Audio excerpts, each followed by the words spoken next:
Syedaralun M. Novandri Setia Putra, 17 tahun, remaja yang hilang tenggelam di sungai, ditemukan meninggal dunia pada Senin 4 Maret 2024 dini hari. Jasad korban ditemukan oleh regu pencari dari BPBD dan Satgas SAR Aceh Tamiang sejauh 1 km dari lokasi tenggelam sekitar pukul 2.35 waktu Indonesia bagian Barat. Kabid Darlok BPD Aceh Tamiang, Bambang Supriyanto mengatakan jasad korban langsung dievakuasi ke RSUD Aceh Tamiang.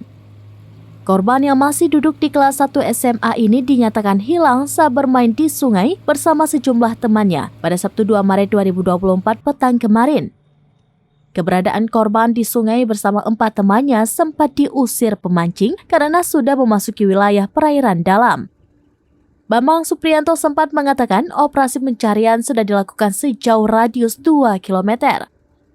Diakuinya operasi ini tidak begitu lancar karena laju perahu terhambat air sungai surut. Datuk Penghulu Kampung Kesehatan Syariful Alam sebelumnya mengatakan korban merupakan sosok pribadi yang baik dan aktif dalam kegiatan remaja masjid.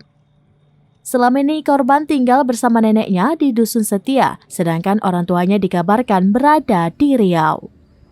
Dari Aceh Tamiang, Rahmat Wiguna, serambinews.com. Download Tribun X sekarang, menghadirkan lokal menjadi Indonesia.